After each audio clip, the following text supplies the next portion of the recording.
প্রিয় শিক্ষার্থী, আমি উত্তম কুমার চক্রবর্তী সোনারগাঁ ইনস্টিটিউশনের পক্ষ থেকে অনলাইন ক্লাসে সকলকে স্বাগত। করোনা ভাইরাস সমস্যার কারণে তোমাদের শ্রেণীকক্ষে পাঠদান করা সম্ভব হচ্ছে না, তাই আমি তোমাদের অনলাইনে ক্লাসে পড়া দিচ্ছি। গত ক্লাসে আমি সততার পুরস্কার সম্বন্ধে আলোচনা করেছিলাম এবং 10টি জ্ঞানমূলক প্রশ্ন তোমাদের অ্যাসাইনমেন্ট হিসেবে দিয়েছিলাম। আজ তোমাদের আমি আলোচনা করব মিনু গল্প সম্পর্কে। মিনু গল্পের লেখক হচ্ছে বনফুল। মা মরা মিনু বাবা জন্মের আগেই মারা গেছে।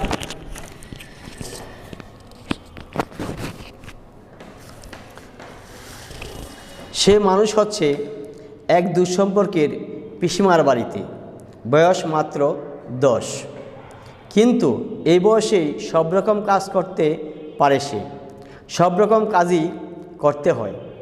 লোকে অবশ্য বলেন যোগেন বসাক মহৎ লোক বলেই অনাথা বোবা মেয়েটাকে আশ্রয় দিয়েছেন। মহৎ হয়ে সুবিধাই হয়েছে যোগেন বসাকের। পেট ভাতায় এমন সর্বগুণান্বিতা 24 ঘন্টার চাকরানি পাওয়া শক্ত হতো তার পক্ষে।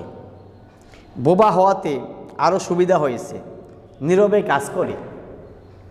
মিনু শুধু বোবা নয়, ঈষৎ কালাও। অনেক চেঁচিয়ে বললে তবে শুনতে পায়। সব কথা শোনার দরকার হয় না তার। ঠোঁট নাড়া আর মুখের ভাব দেখেই সে সব বুঝতে পারে। এছাড়া তার আরেকটা ষষ্ঠ ইন্দ্রিয় আছে, যার সাহায্যে সে এমন সব জিনিস বুঝতে পারে, এমন সব জিনিস মনে মনে সৃষ্টি করে সাধারণ বুদ্ধিতে, যার মানে হয় না। মিনুর জগৎ চোখের জগৎ। দৃষ্টির ভিতর দিয়েই সৃষ্টিকে গ্রহণ করেছে সে। শুধু গ্রহণ করেনি, নতুন রূপে নতুন রং আরোপ করেছে তাতে। খুব ভোরে সে ঘুম থেকে ওঠে। ভোর 4টের সময় উঠেই দেখতে পায় পূব আকাশে দপদপ করে জ্বলছে শুকতারা। পরিচিত বন্ধুকে দেখলে মুখে যেমন মৃদু হাসি ফুটে ওঠে, তেমনি হাসি ফুটে ওঠে মিনুর মুখেও। মিনু মনে মনে বলে, সব ঠিক সময়ে উঠছ দেখছি। বৈজ্ঞানিকের চোখে শুকতারা বিরাট বিশাল বাষ্পমণ্ডিত প্রকাণ্ড গ্রহ। কবির চোখে নিশাবসানের আলোকদূত, কিন্তু মিনুর চোখে সে তার সই। মিনুর বিশ্বাস সেও তার মতো কয়লা ভাঙতে উঠেছে খুব ভোরে। আকাশবাসী তার কোনো পিসেমশাইয়ের গৃহস্থালির উনুন ধরাবার জন্যে। আকাশের পিসেমশাই হয়তো ডেলি প্যাসেঞ্জারি করে তার নিজের পিসামশাইয়ের মতো। শুকতারা আশেপাশে কালো মেঘের টুকরো যখন দেখতে পায়, তখন ভাবে ওই যে কয়লা, কি বিচ্ছিরি করে ছড়িয়ে ছিটিয়ে রেখেছে আজ, বলে তার মুচকি মুচকি হাসে। তারপর নিজে যায় সে কয়লা ভাঙতে। কয়লাগুলো ওর শত্রুর উপর হাতুড়ি চালিয়ে ভারী তৃপ্তি হয় তার। হাতুড়িটার নাম রেখেছে গদাই। আর সে যে পাথরের উপর রেখে কয়লা ভাঙে তার নাম রাখছে শানু। শানের সঙ্গে মিল আছে বলে বোধ হয়। কয়লা গাদার কাছে গিয়ে রোজ সে ওদের মনে মনে ডাকে, ও গদাই, ও শানু, ওঠো এবার, রাত যে পুড়িয়ে গেছে। সই এসে কয়লা ভাঙছে, তোমরা ওঠো। কয়লা ভাঙতে ভাঙতে সেই স্পষ্ট হিস হিস শব্দ করে একটা মনের ঝাল মিটিয়ে শত্রুর মাথায় ভাঙছে যেন। কয়লা ভেঙে তারপর যায় সে ঘুঁটের কাছে। ঘুঁটে তার কাছে ঘুঁটে নয়, তরকারি। উনুনের নাম রাক্ষসী, উনুন রাক্ষসী কেরোসিনের তেল দেওয়া ঘুঁটের তরকারি দিয়ে শত্রুদের মানে কয়লাদের খাবে। আঁচটা যখন গনগন করে ধরে ওঠে তখন ভারী আনন্দ হয় মিনুর। জ্বলন্ত কয়লাগুলোকে তার মনে হয় রক্তাক্ত মাংস, আর আগুনের লাল আভাকে মনে হয় রাক্ষসীর তৃপ্তি।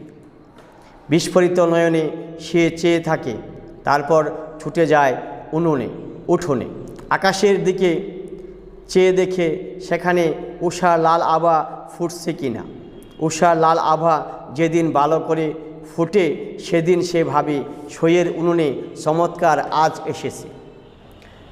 যেদিন আকাশে মেঘ ঢাকা থাকে সেদিন ভাবে ছাই পরিষ্কার করেনি, তাই আজ ওঠেনি আজ। এইভাবে নিজের একটা অভিনব জগৎ সৃষ্টি করেছে সে মনে মনে। সে জগতের সঙ্গে বাইরের জগতের মিল নেই। সে জগতে তার শত্রু মিত্র সব আছে। আগেই বলেছি কয়লা তার শত্রু, আর একদল শত্রু আছে ভোলতা ভীমরুল। একবার কামড়িয়েছিল তাকে, সে যন্ত্রণা সে ভোলেনি, প্রতিরোধ নিতেও ছাড়ে না। দুপুরে যখন পিসিমা ঘুমায় তখন সে ঘুরে বেড়ায় কোমরে কাপড় জড়িয়ে, আর গামছাটা একটা প্রকাণ্ড গেরো বেঁধে। ভোলতা আর ভীমরুল দেখতে পেলেই শু করে গামছাটা ঘুরিয়ে মারে। অব্যর্থ লক্ষ্য, সঙ্গে সঙ্গে পড়ে যায় মাটিতে। অনেক সময় মরে যায়, অনেক সময় মরে না। না মরলে ঝাঁটাপেটা করে মারে তাকে, আর হিসিস শব্দ করে। ভোলতা ভীমরুল মেরে সে খেতে দেয় পিঁপড়েদের। পিঁপড়েরা তার বন্ধু। মরা ভোলতাকে নিয়ে যাবার জন্য শত শত পিঁপড়ে ভিড় করে আসে। তারা কেমন করে খবর পায় কে জানে। ভোলতাকে টানতে টানতে নিয়ে যায় যখন তারা, তখন আনন্দে আত্মহারা হয়ে পড়ে মিনু। কুই কুই কুই কুই শব্দ বেরোয় তার মুখ থেকে। এটা তার উচ্ছ্বসিত আনন্দের অভিব্যক্তি। পিঁপড়েরা ছাড়া আরও অনেক বন্ধু আছে তার। রান্নাঘরের বাসনগুলিও সব তার বন্ধু। তাদের নাম রেখেছে সে আলাদা আলাদা করে। ঘটিটার নাম পুটি। ঘটিটা একদিন হাত থেকে পড়ে গিয়ে থুবড়ে গেল। মিনু সে কি কান্না! তোবড়ানো জায়গায় রোজ হাত বুলিয়ে দেয়। গেলাস চারটের নাম হারু, বারু, তারু আর কারু।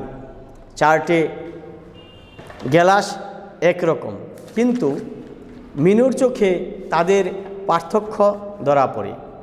গেলাসগুলোকে যখন মাজে বা ধোয় তখন মনে হয় সে যেন ছোট ছেলেদের স্নান করাচ্ছে।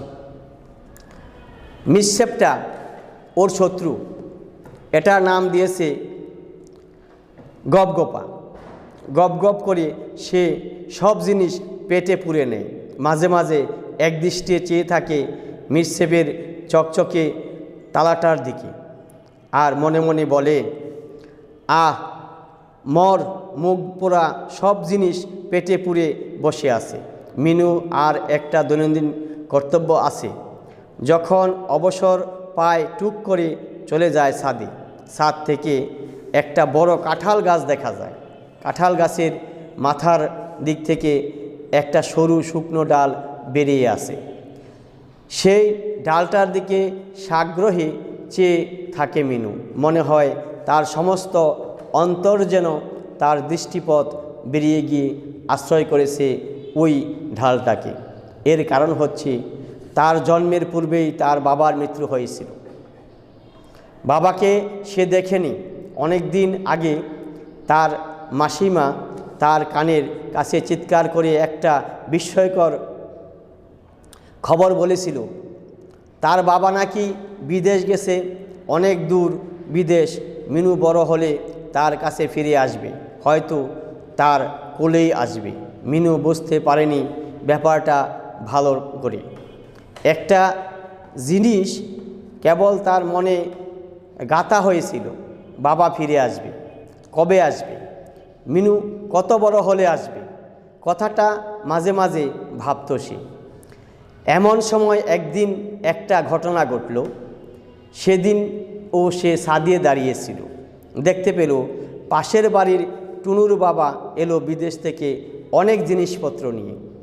আর ঠিক সেই সময়ে তার নজরে পড়ল ওই সরু ঢালটার একটা হলদে পাখি বসে আছে। সেদিন থেকে তার বদ্ধ ধারণা হয়ে গেছে, ওই সরু ডালে যেদিন হলদে পাখি এসে আবার বসবে সেদিন তার বাবা বিদেশ থেকে ফিরে আসবে। তাই ফাঁক পেলেই সে ছাদে ওঠে, কাঁঠাল গাছের ওই সরু ডালটার দিকে চেয়ে থাকে। হলদে পাখি কিন্তু আর এসে বসে না। তবু রোজ একবার ছাদে উঠে কিছু বলে না। মনে হয় জ্বর হওয়াটা বুঝি অপরাধ। ভোরে ঘুম ভেঙে গেল।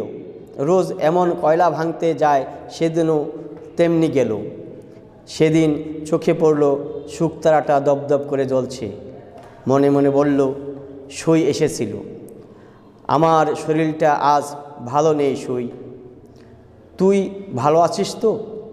উনুনে আঁচ দিয়ে কিন্তু সে আর জল ভরতে পারল না। সেদিন শরীরটা বড্ড বেশি খারাপ হতে লাগলো।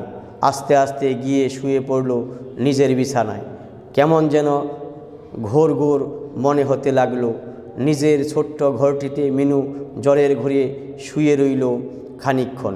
জ্বরের ঘোরে হঠাৎ তার মনে হয় একটা দরকারি কাজ তার করা হয়নি। আস্তে আস্তে উঠল সে বিছানা থেকে। তারপর খিড়কির দরজা দিয়ে গিয়ে দাঁড়ালো ছাদের সিঁড়ির কাছে কিছুক্ষণ দাঁড়িয়ে থেকে আস্তে আস্তে উঠে গেল ছাদে। কেউ দেখতে পেল না। পিসিমশাই তখন ঘুমাচ্ছেন।